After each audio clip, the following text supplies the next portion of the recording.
So this is going to be kind of an inversion flush in the beginning. So you have a rolled up blanket at the base of your mat. You've got your bolster in the center. Your blanket is folded in a quarter fold at the back.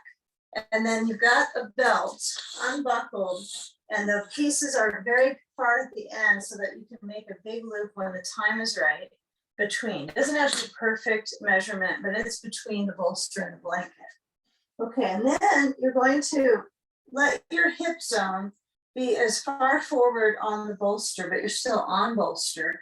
And then you're going to nearly do a somersault backwards, back somersault. You're going to lower down so the upper ribs are centered. I'm hoping everyone can see me okay, yeah? You can see me fine. We're seeing and we're hearing. Okay, and then once you're into that lane of the feet don't need to be on the blanket, but if they happen to be, that's okay. You just don't want to mess up the roll.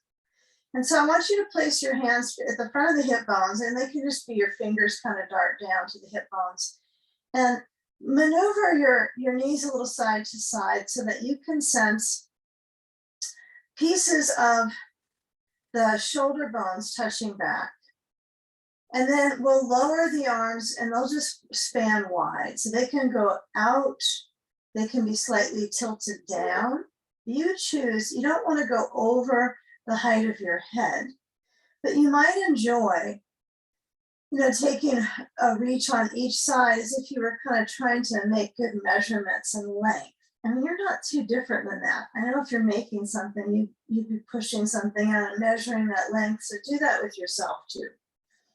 And then you'll bring the right knee in towards the chest and alternate lifting a leg up. And if it seems like you want to hold the back of the leg, that's great. I feel like that's helpful for me. I like to reach and offer more motion for my back.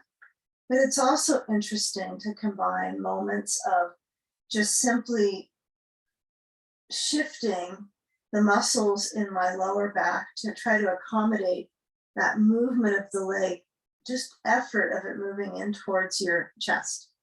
So give it a couple more times on each side, whether you try to clutch the back of the leg and just see how it feels on that particular side. Think that you're trying to create warmth in your back, but also this frequency of circulation. Okay. Now, as you bring your hands and your fingertips to those front of the hip bones again, feel your feet pressed down, so the knees bending, the bottoms of the feet down. And then take just a moment where the back of the pelvis combines with the strength in your buttock muscles, so you can feel when you push down into your feet, it arises an energy in the back of the leg that almost feels like it's contracting. So I want you to then kind of let the tailbone kind of drop. So it's like the gate opens. You relax the back of the pelvis. You're no longer contracting. And then you bring the knees, just lift them up gently off the feet, off the floor. And then we start to get our belly into lifting up both feet straight up. So with that elevation, you might be observing, I'm kind of on the edge of my bolster. My seat is not on the other side. But you'll notice that when you're here, the back of the pelvis is kind of, it's a form of pressure there. You can feel that pressure point. So bend through the legs, knees towards chest, get a sandbag. I so hope it was close to you. And then as you move that sand, you kind of use the rib cage to jostle it a little side to side with your hands pulling it. And you do want it to be somewhat balanced. I know the diaphragm is almost like getting a little bit of pressure here from the sand. We'll call it the sand frame. Okay, lift up and squeeze the knees in. Take some energy to feel your feet push and kind of also kind of jostle the sandbag before you let go. And the sand offers a little bit of cushion around the foot. And then as you lift up, you can set your awareness in the back muscles and the lifting of the legs And this is our entry pose that's still, that's a stillness position of feeling the sensation of the legs up, the feet flexed, and the knees might sense that they come a little together just by staring at the leg bones in direction inwards.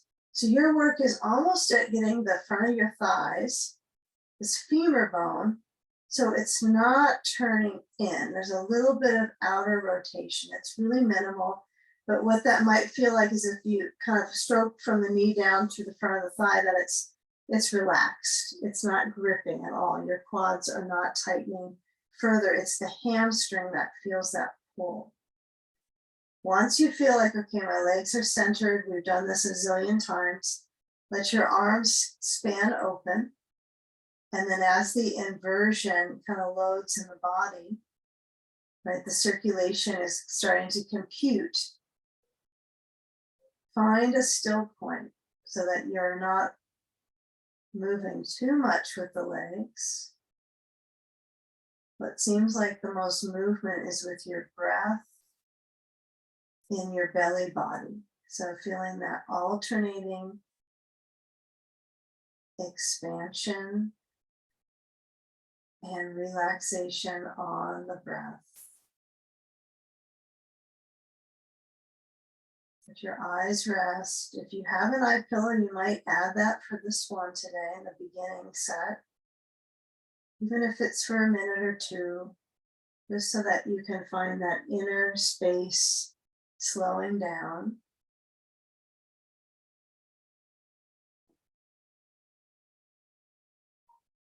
If you catch yourself working with the breathing up high in the chest, then redirect so the abdomen moves with the breath. And there might be questions sometimes that arise. So feel what's the most fundamental, basic direction of the legs straight out. And if it's jittery, you can always do this without the sand.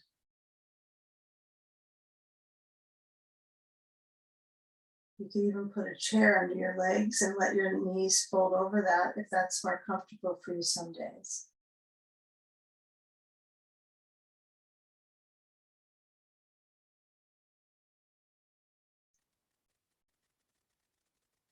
Good. So take a few more moments. Just observe where you settle into the back bones. That is all of them, not even the minor focus on the bolster and the bones touching, but what's behind that, the upper back. We want to let the arms feel that span open. And again, like you're trying to reach the arms a little bit wider. Let the brain rest easier so that the neck has length.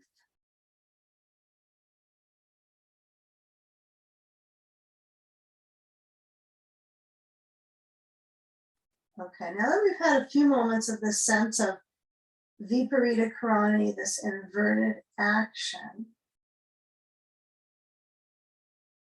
let's be sensible. We'll bend through the legs. And then when you get a feel of softening through them, you of course could move a sandbag away, just set it to the side and get a hold of your belt. Hopefully it's kind of underneath you. You can kind of grab a hold on each side with the hands holding the belt. And then I would, instead of, it's almost like you have a towel on your back and you're drying off, that kind of feeling is what it is. But what you'll do, and that's kind of where you want that, you know, in the higher part of the back, like right at the blades. Feels kind of interesting.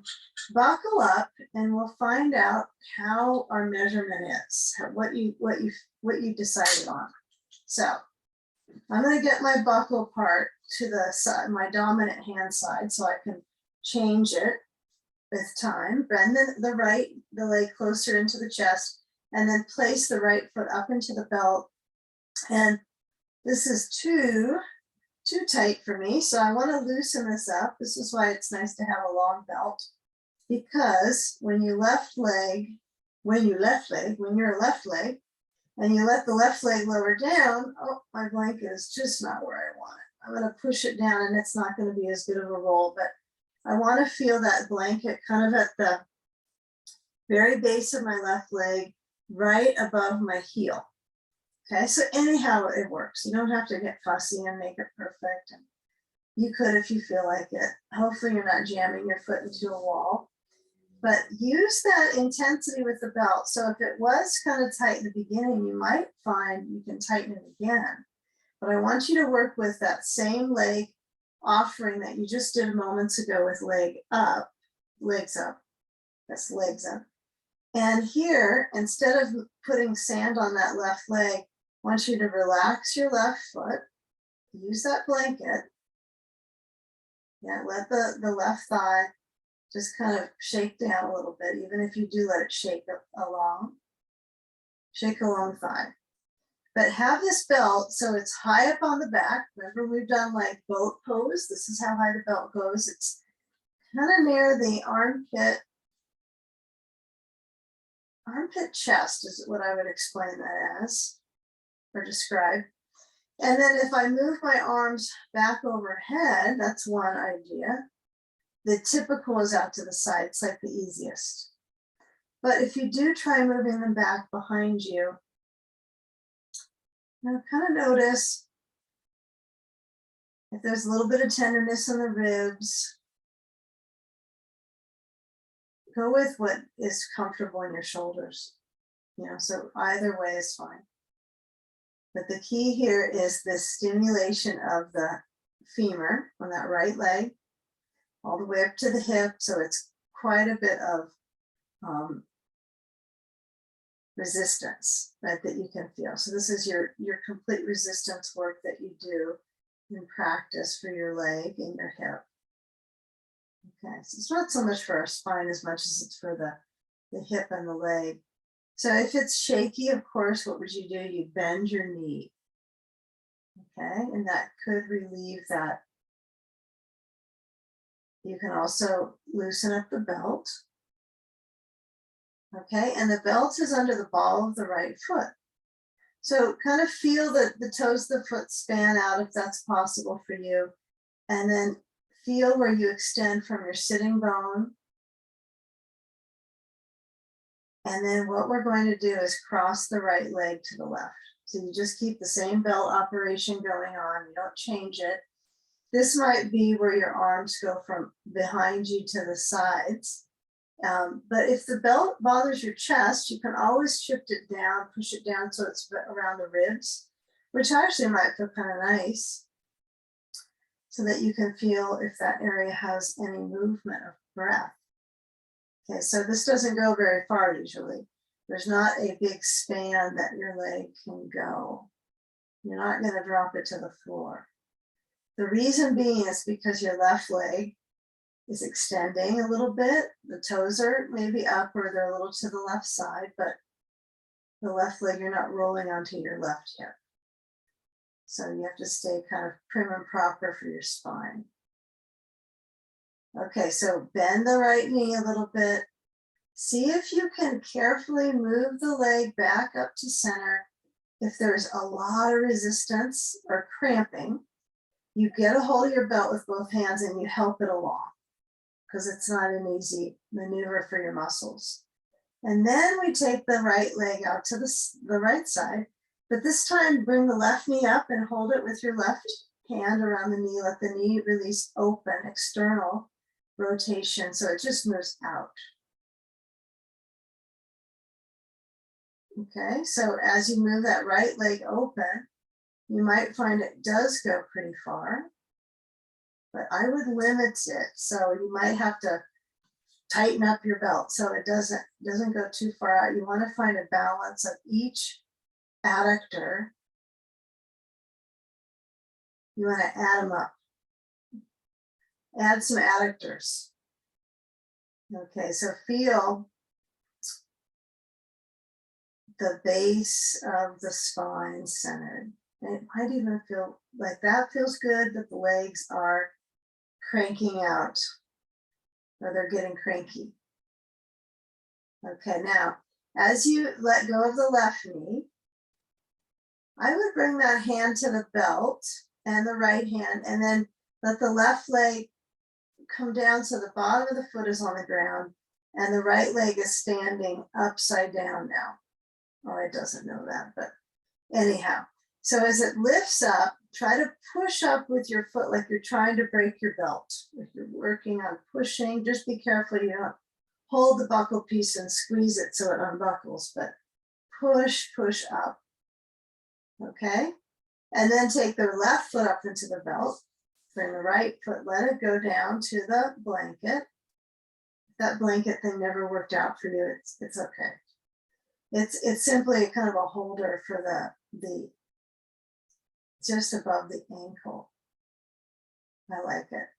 But as you're lifting, if you are even trying to lift, it may be difficult for you to get that kind of oomph.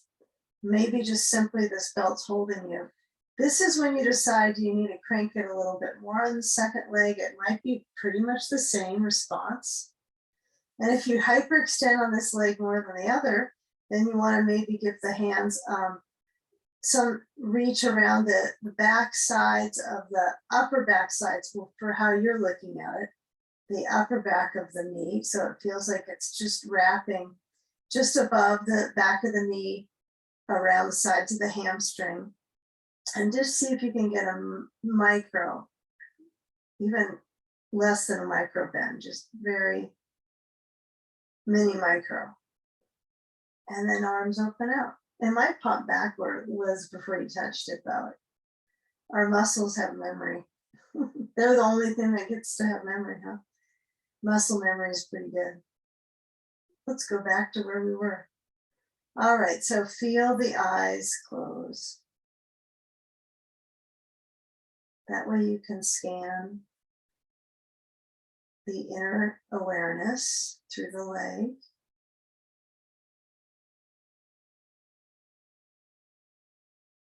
And you're pretty protected with the bolster under your back. It's such a supportive,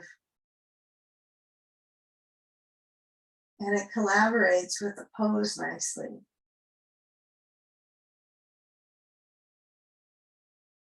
Okay, so as the leg is approaching, sensation building, it might be like the same as it started. It might not be changing. This is why we like to add these crossover pose shapes. So start to let the left leg shift towards the right.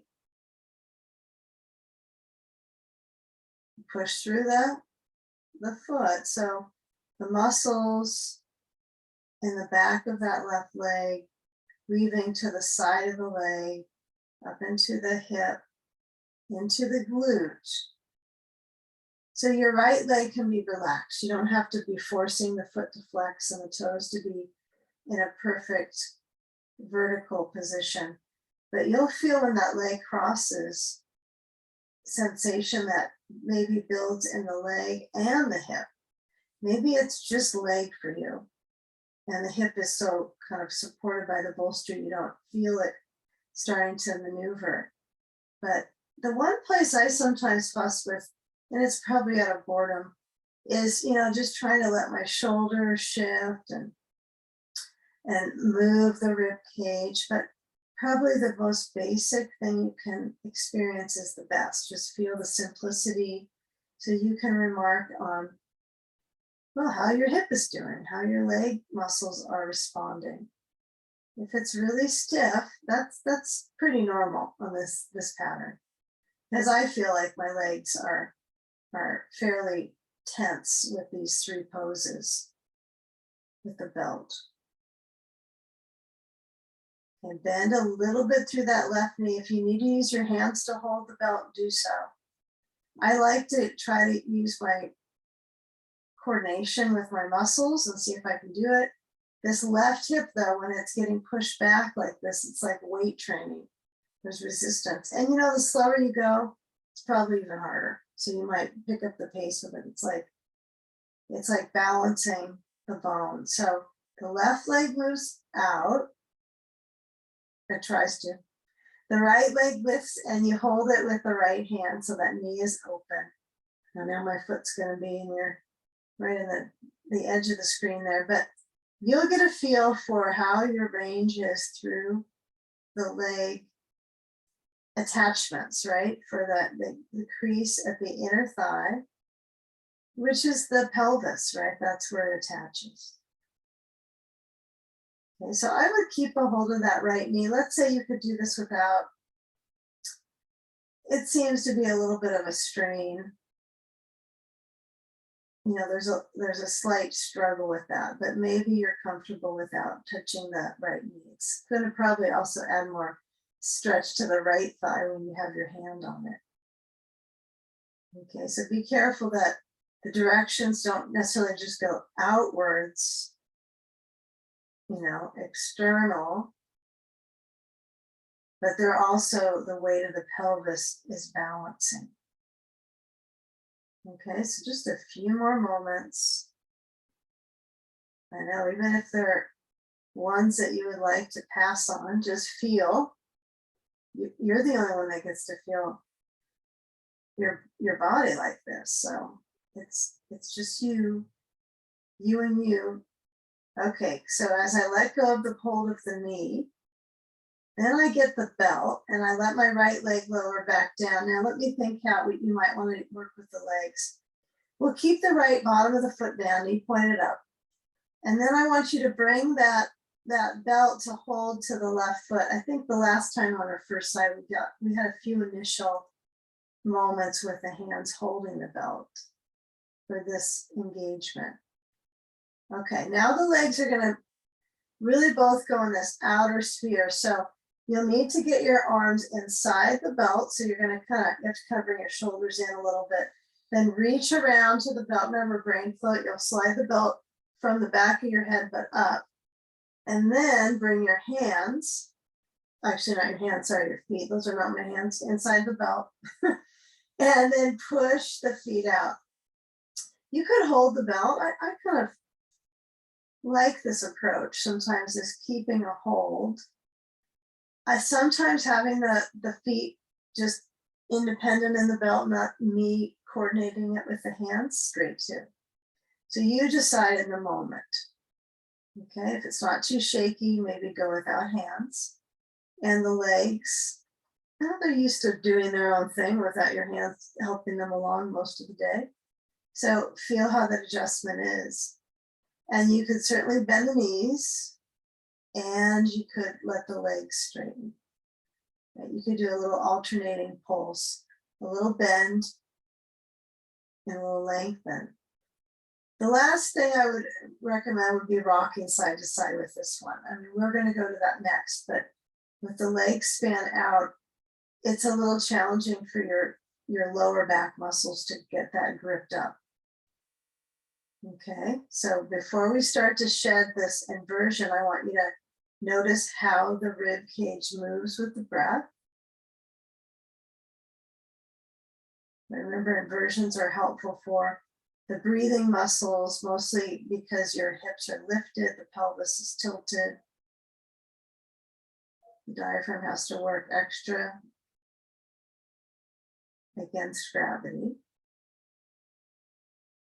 Okay, now bend through the legs, reach to the belt, slide the feet in, and then as you send off the belt, you're going to add on a ball. Okay, if you don't happen to have one, you could use the block, that's okay. But if you have a ball, like the mid-size massage ball, you want to make sure it's a tiny bit squishy. Otherwise there's a chance it could pop. But have that between the legs. It doesn't have to be knee exact. It could be a little bit down from the knee tip here. But as your knees go side to side, just ease up on the hip ledges now. Okay, so this means I think of a hip ledge when I go off kind of the ledge of the bolster.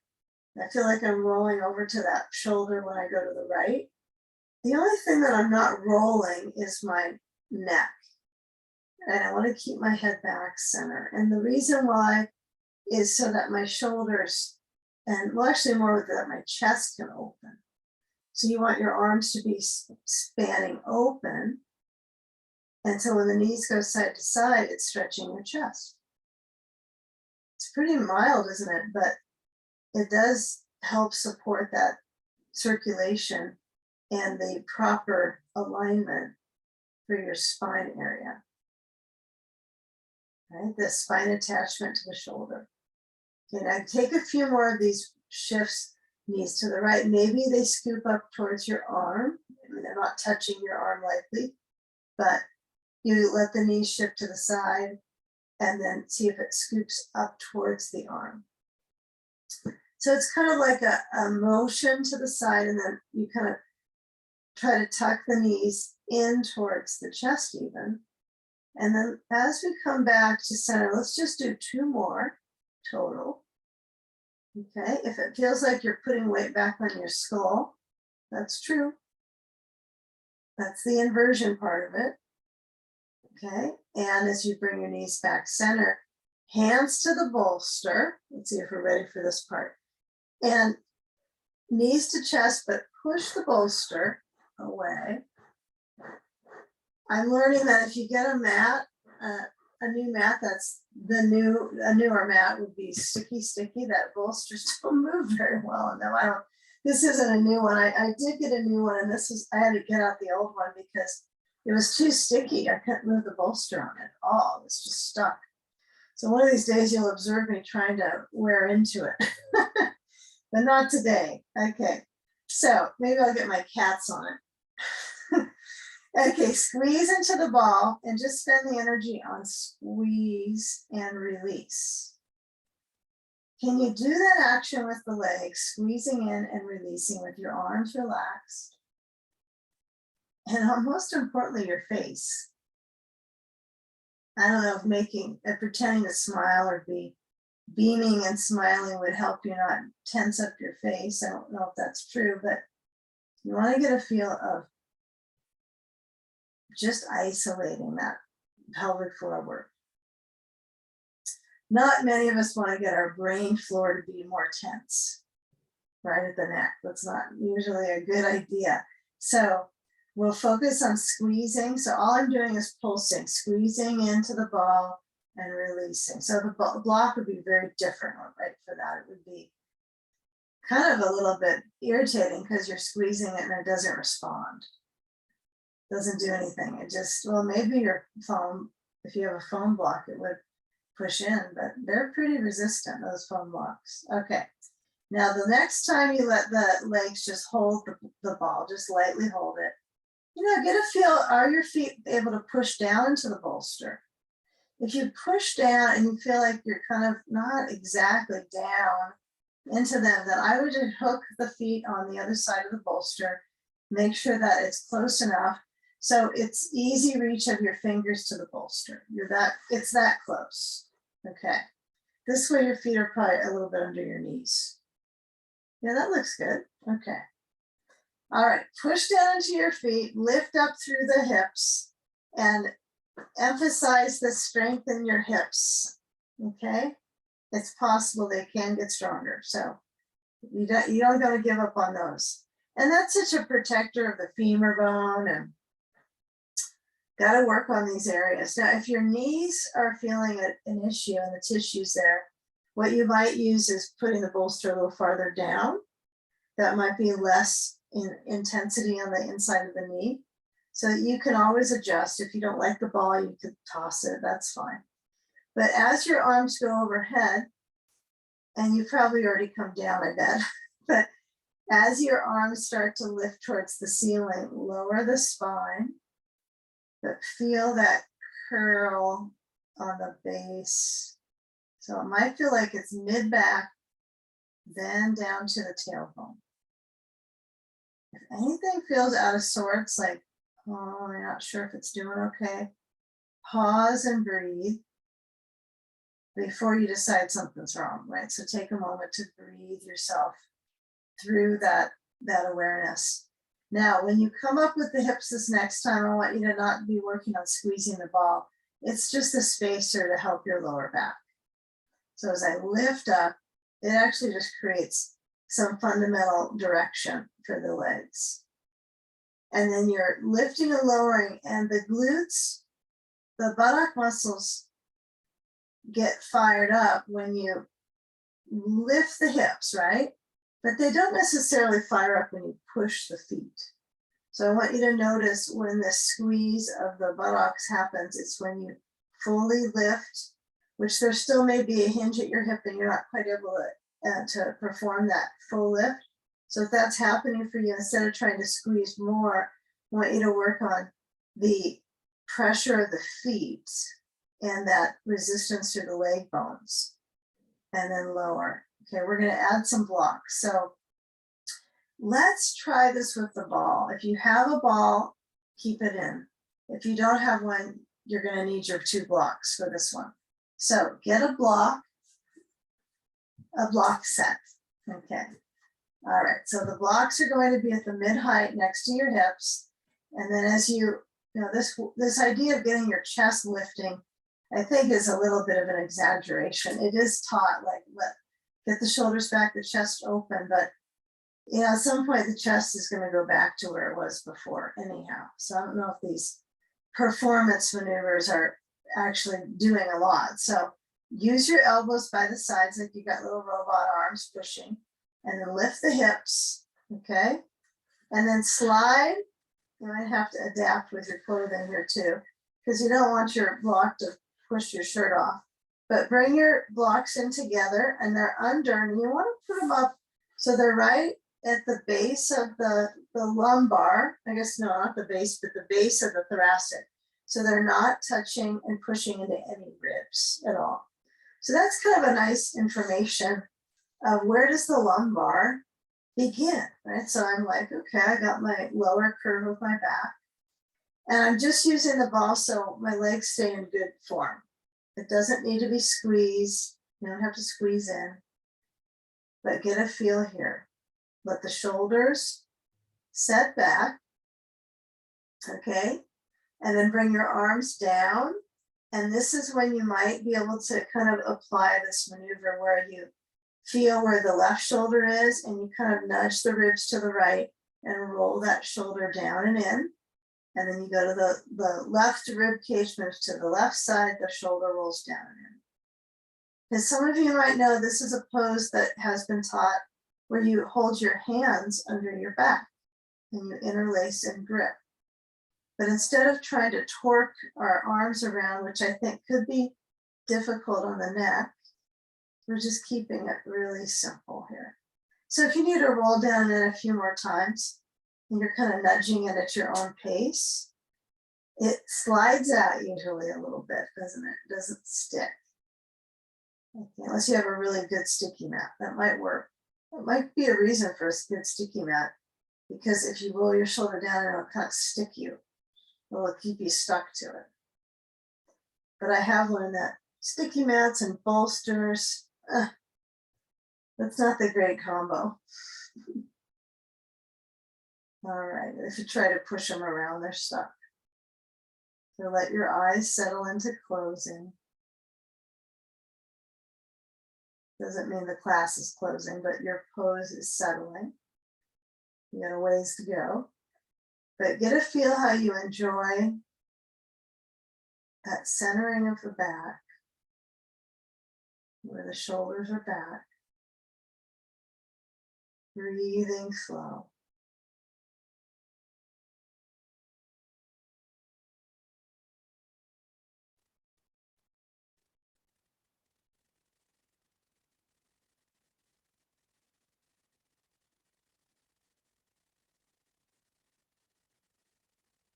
You know, certainly the blocks need to be together.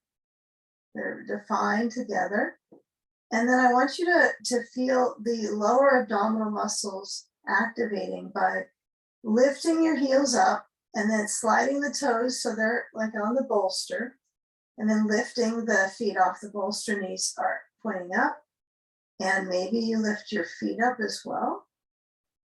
But you want to kind of feel where the back of the pelvis is just settled on the blocks. You're not trying to force it down into the blocks. Kind of like when we had the bolster under our back, the instruction was to push the tailbone down. And this is not that. It is let the legs flow up and use the blocks as a setting, right? A settling place for the pelvis. I learn as I go sometimes. All right, so as you bend through the legs, it looks kind of funny, I know this pose, I think. And as you lower down, actually, let's see. Yes, go down with the feet. We'll go through the operator manual on this one. Lift the hips up and slide the blocks out. And then as the spine, you want to make a moment on each of the vertebrae to settle. This is like its opportunity to get stretched apart. Settle it down slow. Even if you go slower than I do, that's fine. And then once you're settled down there, bring the knees in and remove the ball. If you have a ball, do a little self-massage underneath that, the rear space. Well, it's not underneath the rear, it's at the rear. So you'll move the ball so it's under the left buttock. We'll just start because that's the side closest to you. And then you'll massage by moving your body weight into the ball and then letting your hips kind of wag side to side. Now, the one challenge I find is sometimes my ball does go between, and I want like the sacrum area, and I don't want it to stop there. Because I don't know what the purpose of that would be. You could put a ball at the sacrum and just rest on it. That's not a bad idea. But it's not going to be something you're going to push and massage around on it. You'd be kind of irritated, I think. So the ball is at the left buttock. You kind of massage to the lateral and then push down just a little bit so you can lift your buttocks and slide the ball over to the right side. And if you tend to kind of roll so you actually feel like you're almost doing a twist, that's okay. You can certainly twist. You can let it be kind of real simple when you're flat you're on the back space, wagging your tail. But if you feel the right side of the hip feels good with the massage, then you just go where it feels great with your hip. Don't worry about it. We're not here to worry, not yet. Okay, so get a feel of that hip. And then I think we're on the right side. For some of you, you might be opposite, but let's take our feet to push down, lower the spine, and bring the right foot to the left knee. And I think the ball is helpful here. And then bring your hands behind the left thigh and scoop it up. So you're going to pull the knees in and really work towards that right hip circulation. You probably feel it if you pull the legs towards you. Okay, you might even feel it with your left foot on the bolster. And if you feel it fine here, you could stay with this if it seems like a better awareness for you to breathe into. Sometimes this is just too much for people. So you've seen us do this where we have the block and we push the leg when the other foot is down. So this is a nice option too. That's option 2. Push the block for option 2. So pulling or pushing, you're going to do one or the other. They're both resistance. Take a few moments here. Notice where the back is centered.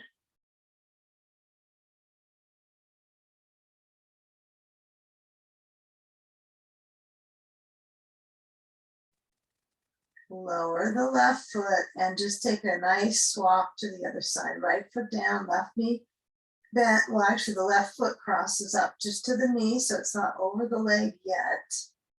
And then you might find it satisfying to press the tailbone down and then slide the weight back from the tailbone to the lumbar spine as you reach for the back of that right leg and squeeze. Could feel very different on the second side, like the bones of that left above the knee just stay closer to your shoulder. So this is a good one, if you feel like sorting out your leg issues, you might even, or your hip issues, you might even change to the other side and just see, does my knee go closer? Is it that much different on the second side? It could be inner knee issues. You can sense differences, but give them each a fair chance, right? So you want to have it ideally just set the right way with your ankle next to your knee. Well, it's just above the knee, and pull. This doesn't work for you. Remember, you could be with your foot on the bolster and a block. You got to push the block, okay, to that left knee, or left inner knee. That'll be clear. Okay. Now maybe there's some hip awareness here. So as I motion the leg in, I'm going backwards in the sequence today a little bit. You're going to get a little more sleepy with this version of events as we build up. So it could be interesting to wake you up. But as you lower that right foot down, take a moment where the legs are with the left leg up on the left leg is on at this point. Okay, so it's on deck. So you kind of notice, okay, so my right foot is on the bolster now. The pelvis is, definitely has an arch pattern into the spine. So get a feel when you move the left knee towards your chest. I'd be cautious and just hold the back of the knee to be safe. And then I would push the bolster. Maybe you can work with this multitasking. Push the bolster besides the mat to the right side, so its length is, you can get the handle on it, you can hold it to that side, and then the right leg lowers down. If you got a blanket, you probably need to kind of nudge it over. We don't want it on this one. And then as you cross the left leg over to the bolster, get a ball and a sandbag on this outer leg.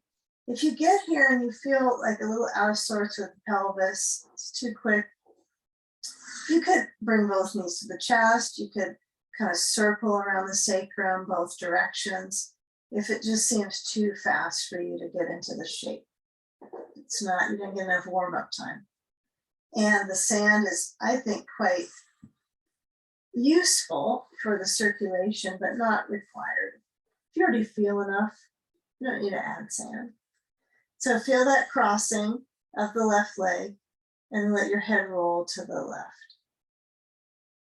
And breathe so that the eyes relax. And you kind of reserve the focus for the circulation in the mid-body.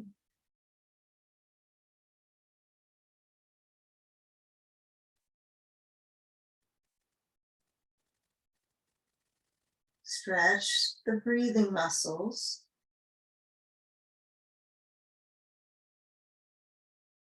Alternating.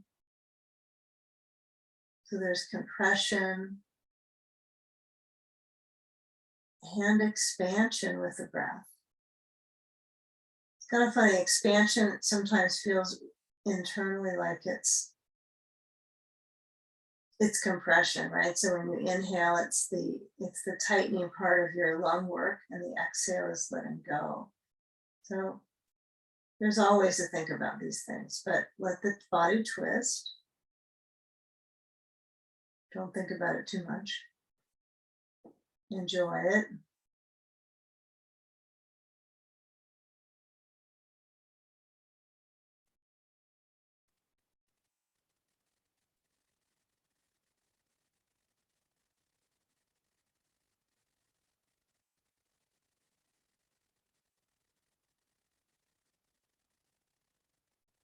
Okay, now when you bring your head back to center, and even though the change to the second side could be completely improvised for you, you could decide on your own if you need to bring your knees in, tuck them in towards your chest, or maybe you want to do a little bit of a leg tantrum or a windshield wiper with the feet on the ground. This would be my preference, would be feet down, knees swing side to side, because it does kind of marry the motion of the leg into the hip.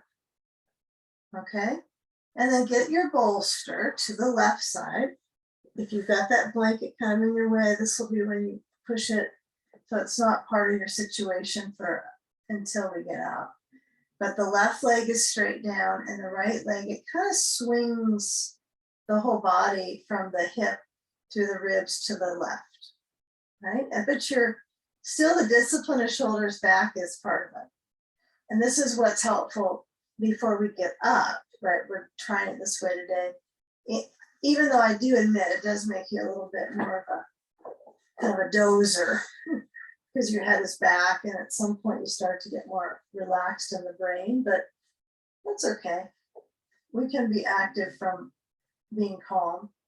But when that ball is at that sacrum and the sandbag and the right arm is open, one key thing is that we've been doing some really good work with our idea of shoulders back, right?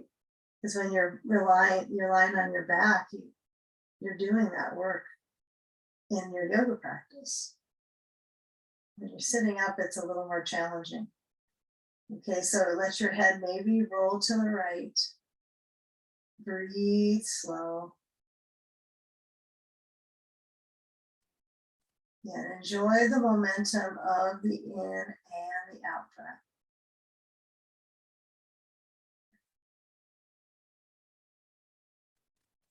Notice if your out breath is shorter than your in breath, just by nature here. So our work is to try to lengthen that. So if you get complacent with breathing deep and then just kind of, you get tired and you just exhale slow for a short amount, you're trying to work on lengthening the exhalation.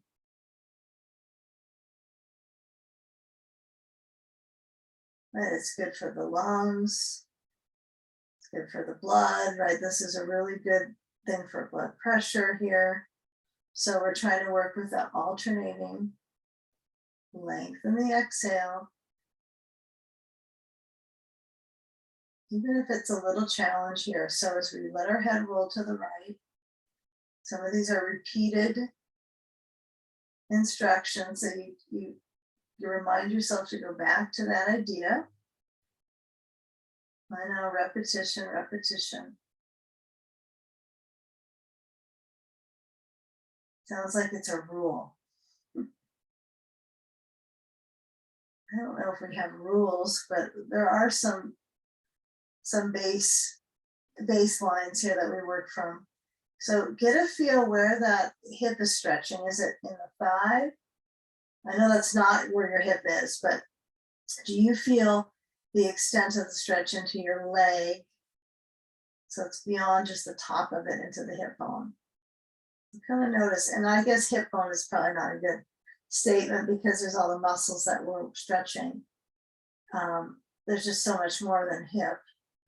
But get a feel where it swings across. So you might visualize, like if you were running after a ball in a field and you were going to kick it and you wanted it to go, your right leg just kick it towards the left. So your whole body ideally would be involved with that motion. So that's what we're going to move towards. Okay, we're not going to kick it. Well, we have a ball, some of us do, so we could kick the ball in practice. Okay, so now what we're going to do is motion. So the whole body has to work in tandem with touching and moving and pressure. So you're going to slide the sand away and we're going to work our way up, right? So take the ball aside. Okay, and then as you roll, well, I would just roll to your left where you're going and then come up and take the blanket in. So far, so good, I think. And let's sit on it. The one blanket, just one. Don't have the second, it's down below. But if you can, now would be a good time to do your organization of your blankets. Okay, so take that blanket that's at the other side, grab it onto it and shake it out and roll it up and place it off to the side. We're going to use it in a little bit, okay? So it's off to the side. If it's in the way of your foot, I'm sorry, then just put it a little bit farther. I know now it'll protect the airflow when coming into this room, so it'll be nice and warm now. Okay, so lift up the bolster on its short end and lean forward. All right, so spines are up. Okay, if spines are rounding, it's a world of hurt. So we want to try to work with that lift, So if you can't do anything but round, then get your bolster closer, like you're about ready to give it a hug. That's okay. And you can bend your knees, place the bottoms of the feet down. But if you're feeling like you could go farther forward, tilting, try to work with that arch. So it's like you're, you know, when you're in cat-cow pattern of movement, alternating that lift, that arch is what you're aiming for here. All right, so it's, but you know, if you look at yourself and if you are looking at yourself, if you're just looking towards me, okay. But I'm not working on rounding my back. I won't even show that. So I'm working on length, extension. Okay. So lean forward. So you're still working on that spine strength. Okay, remember, we're not forward bending with our head on the ground. So it's not our goal. Our goal is to prime the spine.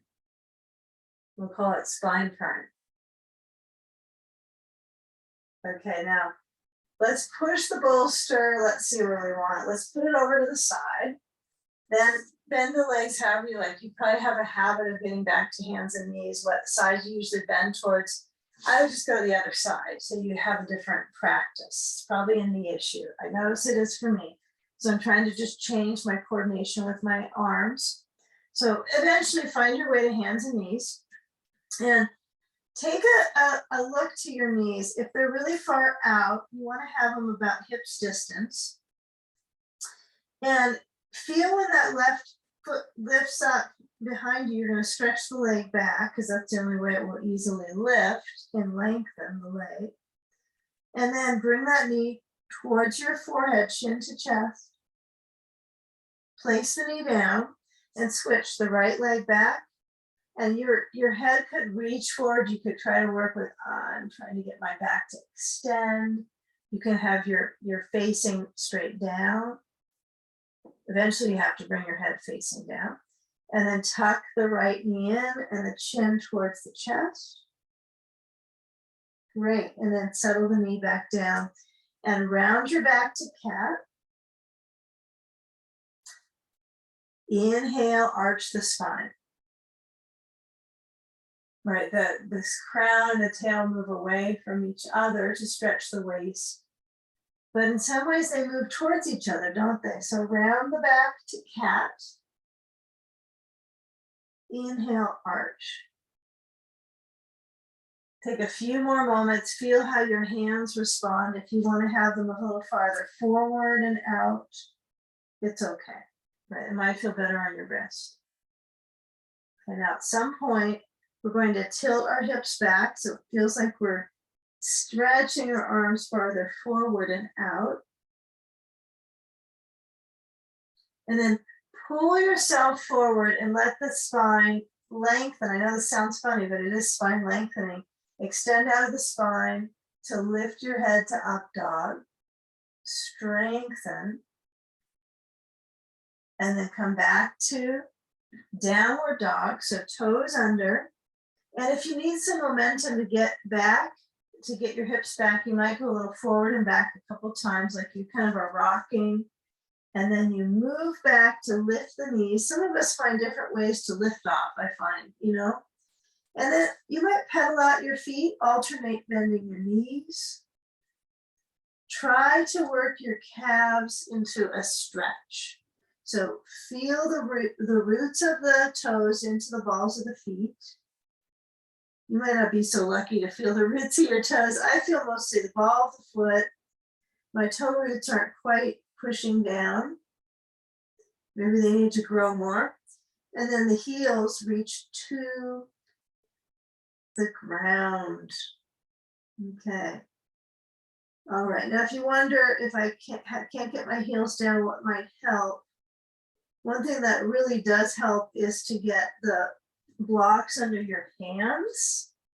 So even if this is like a little confusing to try, you could put them both flat. Hands may barely fit on the block, but you have the heel of the hand on the block. As long as your mat isn't too slippery, it works out. But I step my feet a little farther in, and then my heels go down a little easier. I like that. It sometimes comes with a shift in your spine that you can really feel a change. So I really like the blocks, but it is a little more arm workout. It's a little more arm pressure. So it's up to you. Okay. Okay, so let's lower down. So come back to the knees. Take blocks, whether you had them for that or not, and then step the right foot between and elaborate on the left thigh stretching, the quad. So I'm going to slide my right foot forward so my knee is just above the ankle when I get to the lunge, and then let my left thigh, just let it stretch, the front of the leg. I know if you're getting like, oh, my hands are tired, you can put your blocks a little higher. So then that way you actually put a little bit more weight into your right heel. And I know the knee can feel this though too. So I know some really get bothered by it. You can have your knee towards the front of your blanket. So it's not on the blanket as much, especially the patella and all those pieces that are at the base of the patella, the round space down below is not pushing on the blanket. Some people find that is really helpful. I feel pretty good with the blanket under my knee, but I could see why would I force it? Okay, so there's quite a bit of this arch and length out of the spine. Okay, so lengthen through your left thigh. Breathe.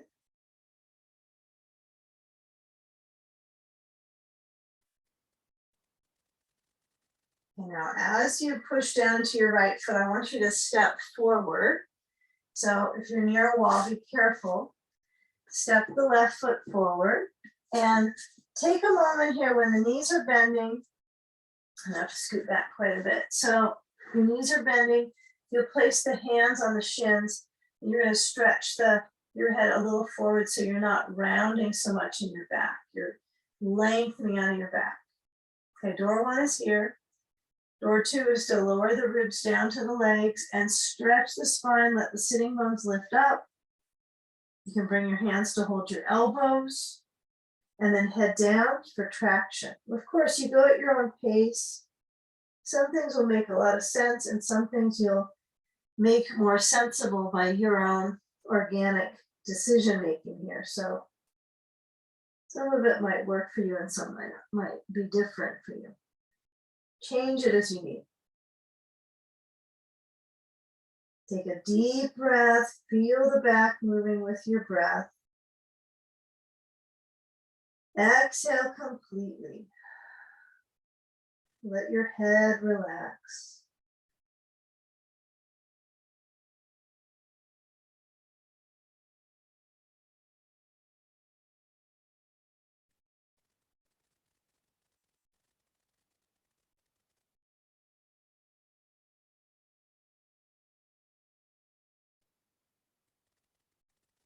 Now lower the hands and you'll take a step back with that other thigh as the lunging. So left foot forward. And you might start out, I want us to keep it pretty much the same on each side. So not a lot of high lunging. So start out with that knee on the blanket and then adapt. So the bottom of the right foot, it could be toes under. It could be top of the foot relaxed. Okay, if my foot is relaxed, I get more, it actually brought my leg a little farther forward. It was small, but I could feel it kind of drops the kind of the quad gate in the front of the thigh, just a little bit. It still is guarded. It's quite the shield, isn't it? Your quad shields. Watch out for the quad shield. Okay, so feel where that lunge occurs and adapt, right? If you need to change your blanket, go get a new one. Okay. If you feel that your thigh is in restriction, it just doesn't engage, it doesn't move more, it's sort of locked. See if you can move your spine up and sense other areas. I know your quad is just feeling it. Okay, now for most of us, it's the left leg forward. Some of you might be on the other side, but what we're going to do is we're going to work into this right leg in a moment. So the thigh that's quadding. We'll make it a new term, quadding. Okay, so when you push back left foot back. Take a setup here. So let's see what we're gonna do. I'll move these to the side so you cannot see that in the way, but you wanna take your bolster across. You're gonna be using your blanket as well pretty soon, but let's try this. So bring your right leg forward and pigeon. If you need more blanket under your right hip, then you would add it, right? So I'm sitting on my blanket here, on my right hip. So what I could do, this is pigeon, is I could put a second blanket under my seat if it's like, if you need more height. And as I lower down on my elbows, it is kind of ringing around into my hip. I can feel that tug. That quad is what you just stretched. The right quad is just stretching. So it might feel like it's flowing to another spot in the leg now pretty quickly. So don't rush into trying to change the pose too much here. Just keep it simple because we're going to be in the right hip for 3 poses. Okay, so I don't want us to get too much steeping on just this pose. There's going to be 3. Okay, so feel how the angle is. For me, I'm feeling a bit of pressure on my right leg from the knee to the side of the leg and to the side bone of that right knee. I feel that. Okay, so now what we're going to do is we're going to pretty quickly get out. So you want to lean to your right hip, bring the knee forward, and then take, I told you this was a really weird sequence today, but it's fun to change it up. Take your blanket, that's rolled up, right? It's here, the base. You're going to move your bolster up to the blanket, right? Lower it down so it's spine wise here. And then you're going to shift. So you still have kind of this pigeon leg pattern. It's still bending. I got my blanket under my leg. I'm now on my right hip. You know, things like side sage when we're on the hip when we lean down. What we're going to do here is we're going to go into sleeping sage. So if you want to use a ball on the leg, you could on the inside of the left leg. You might find that you're warmed up pretty good and you can just lie into the bolster. You can kind of cuddle up to it and hug it. If there's any possibility you can get a sandbag on your back, you could try. Okay, across the shoulder blades. But we will we'll be adding on to this one. So just let your head relax. The weight of your head into the bolster. Breathing.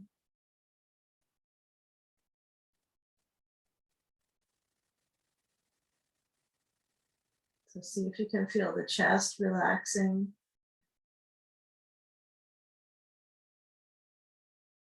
The circulation intensity in the right hip.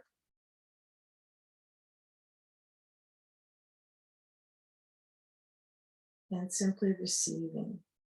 If you're not sure about the pose pattern, it's simple. There you go. Yeah, you're just letting your rib cage settle into the bolster. It's probably mostly right rib cage that feels the density, but the left side is rotating too.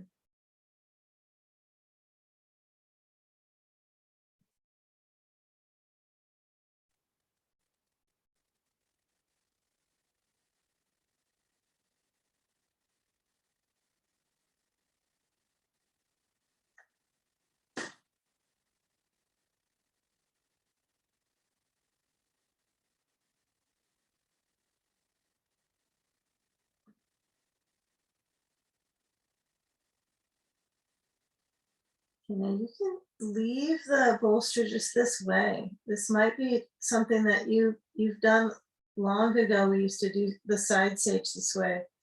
So we have it set up and we could. But I'll give you the option for these 2 versions.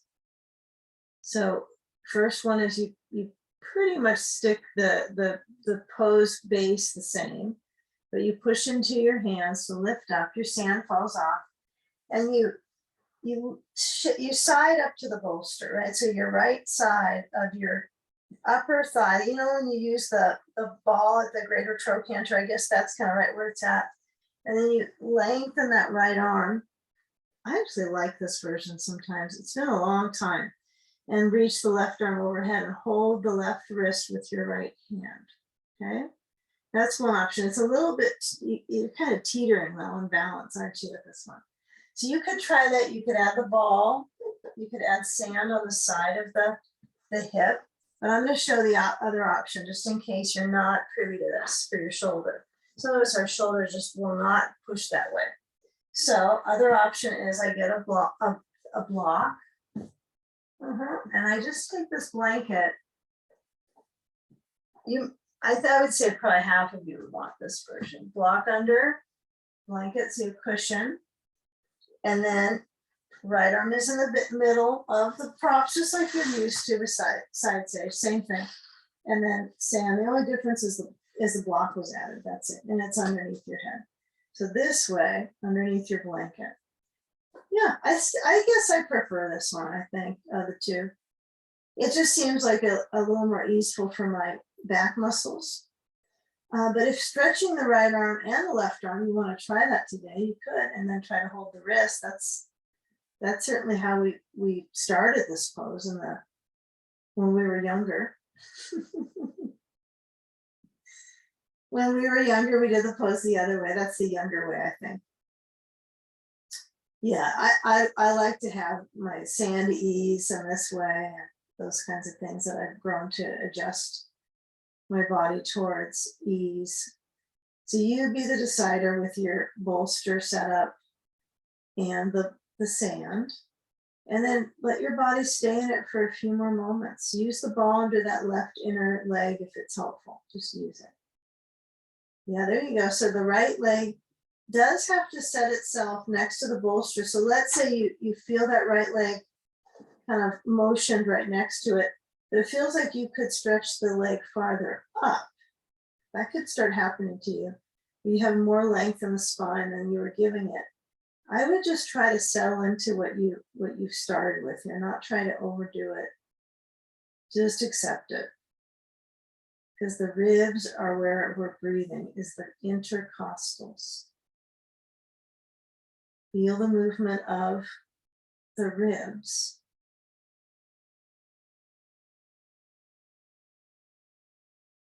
And the motion of the intercostals actually lifts the rib cage,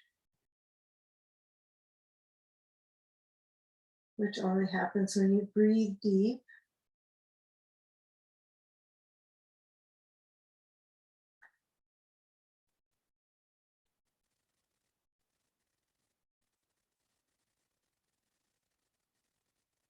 Okay, now let's see. If you have your blanket under your head, you're going to leave that set up. Okay, I want you to keep it. You'll slide your sand away. Okay, if you don't have it in your bolsters, I don't see everybody's screen, so I'm not sure. If it's piped up, but you have this diving board there, then you're going to turn it this way. So you want to set up like so the bolster is in between, right? Your hips sitting on the blanket, turn to face, I guess for most of us it's back. And then you got a nice cushion under your seat. And I'm going to encourage you to scoot forward so that, remember, we do chest openers in the beginning of class. We'll have our bolster under the upper, well, not upper rib, but the midrib space. And then you'll lower back onto that blanket and the arms open. Yeah, if it's possible for you, if it's not too late, get a sandbag. It's not too late yet. We got a little time here. We're good. Sandbag across your ribs, and that will approach the circulation to the breathing muscles. Well, which are kind of all over this upper featured area, but that upper respiratory. Yeah, and use that sandbag as resistance for your breathing.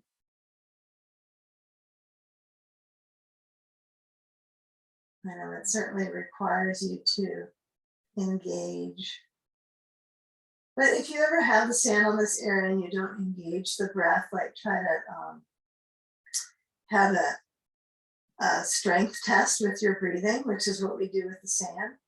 But you can also let the sand relax you, right? So you could do the opposite perspective. Just let the breath occur however it does, and let the body feel that weight, support, and get you grounded.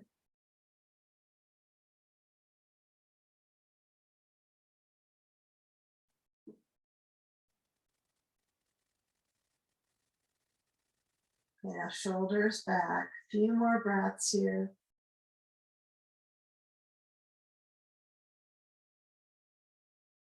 Take the sand away. Set up so that you're going to pigeon pose with the left hip. Well, it's all the same on the second side. It's just a different leg. So I find it pretty simple. I roll to my left. I got my blanket right where I need it under my hips. And I just push this stuff away because it is in the way. And I push my bolster up and then bring my left leg open. So my inner thigh is stretching out. So in some ways, this left leg, it's like when you were on your back and you brought your knee out to the side. Same thing, isn't it? It's just that you happen to be sitting on it now. The things we do for our bones, huh? So settle into the shape, elbows down. Feel where there's weight bearing into that left hip. Balancing. You know, so we're basically letting the final part of this session be about the hip and the circulation through the spine. So we're working on strengthening those areas today in the end. So if your elbows can feel like they're moving downwards and the left hip is circulating, even closing your eyes. If you don't like how your leg is and it hurts somehow in the shin area or the side of that leg, then you might find that you need to put more weight into your left hip or put another blanket under your left hip.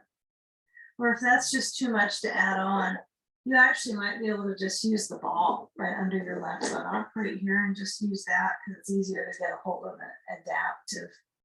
You can make it adaptive that way. That actually helps quite a bit. So see, we learn as we go. The books are only telling us so much until we're living in it.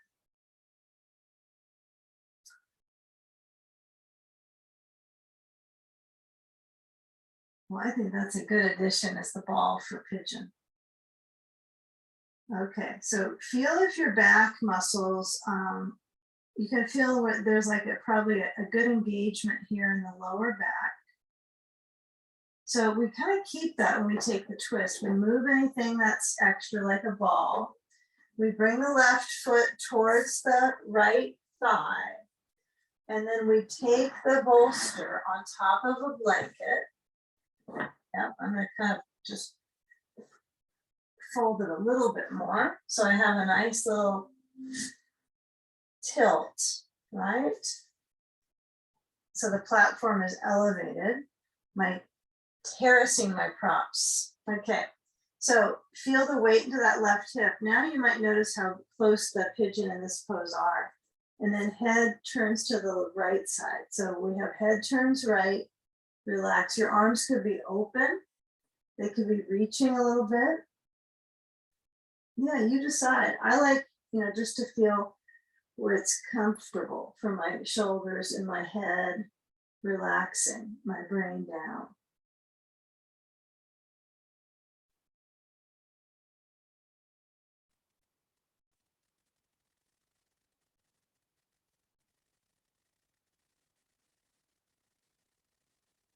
Yeah, feel the alternating expansion and contraction of the breath.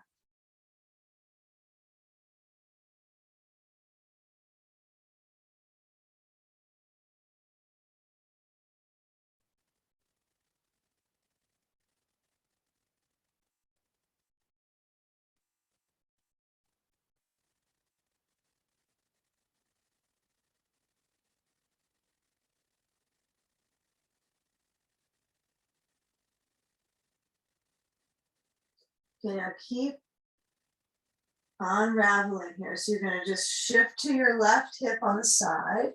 You'll either keep your bolster like this and extend your left arm, maybe add the ball, maybe add the sand and go, right? Extending the arm. Or you're going to work on that featured idea of the turn of the bolster. The turn of the bolster. Oh, fear, the turn of the bolster, or the return of the bolster might be it. So then we've got the blanket on top. That might be actually too. Yeah, you can fluff it up. You might have to play with that. You know, you don't want your head to be pushed up too much. All right, we want to have it so it feels pretty balanced for our rib cage and our neck. All right, so final pose before our last pose here. So enjoy how the length is through the side. Now you choose either one, right? You could have the bolster all the way through that side. The difference is that your left arm at the bottom would be stretching up. This way it's stretching between, so it opens the shoulder blades. Well, actually just half of them, huh? It's not the whole shoulder blade. I mean, are there two? I think there's a couple. You got a pair of them. Okay, so feel the movement of the ribs with the breath.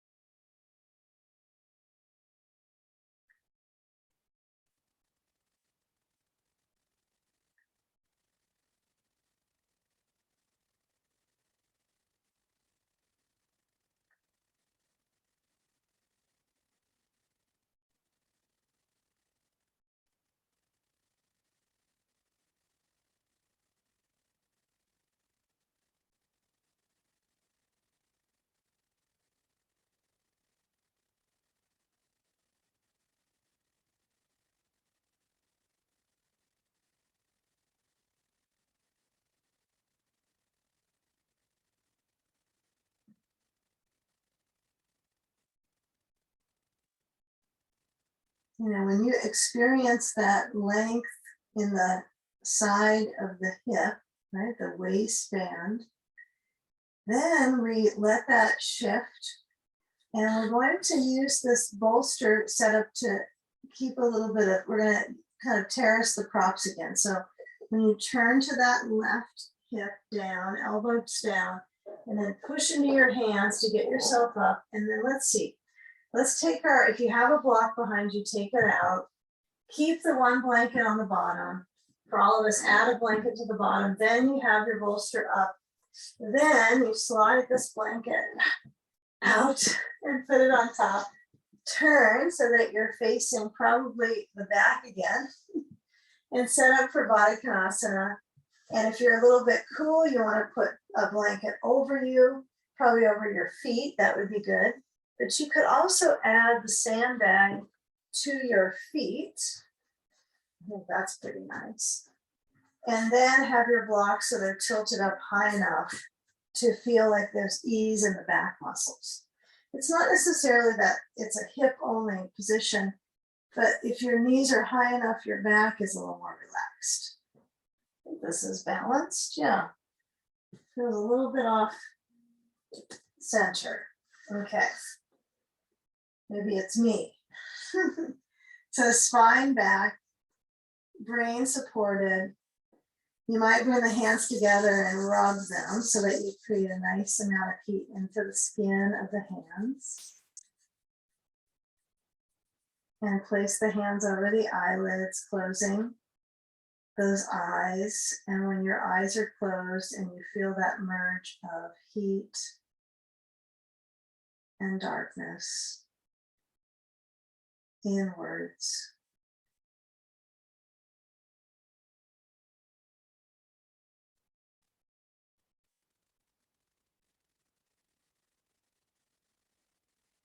Rest the hands either on your center, right? You might even feel them a little bit on the ribs, but then I think falling down with the hands beside you is best so that you're continuing that shoulder back perspective. It's only going to help, right? Less slouching, opening the chest. And feel upon the delivery of the breath, that slow, deep, and the exhalation letting go.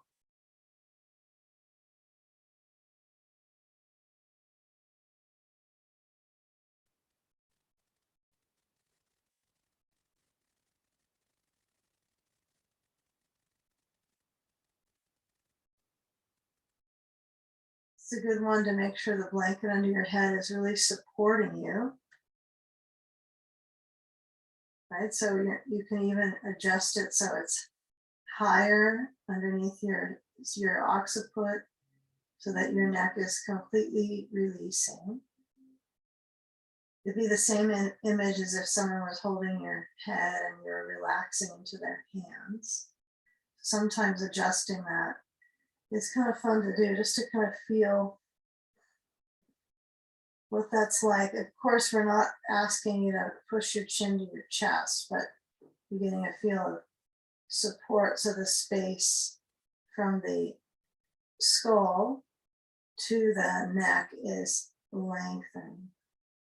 That's the key here, is lengthening that space.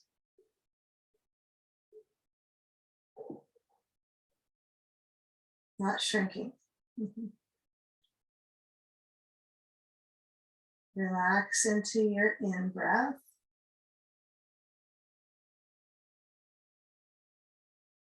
And your out-breath.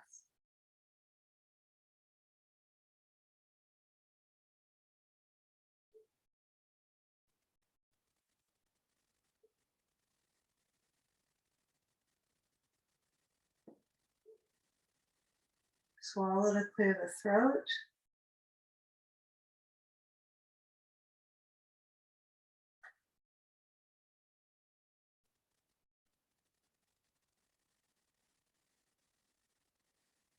Let's take a few more moments just to be, receive.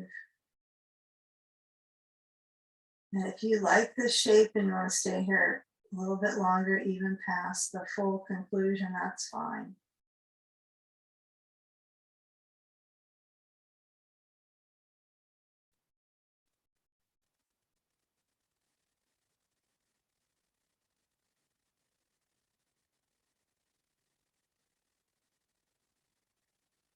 Okay, now as we move, if you have sand on your ribs, you slide it away. If you ended up using your belt, you'd unbuckle. But we kept it simple here so that when you do offer that movement, you'll guide your knees to point up. You'll feel that arch through the spine, and then slide your feet towards your seat with the knees pointed up. And get a feel when the knees point up, the balance back into the spine. This is a kind of unusual and helpful reason to use our bolster under our back, is to kind of adjust. This is not quite a squat, right? You're not putting all the pressure on your knees like you do if you squat, but it offers some similar stretch to your back. Okay, so you do walk your feet in close as you can, but of course you're careful of the knees, mindful of the knees. And then let's move any prop that might be near the side we roll to, and you'll shift over to that side, roll, and then take a moment to come up and then sliding your bolster. I would use that to take a seat and center, whether you're centered with your legs crossed or your feet side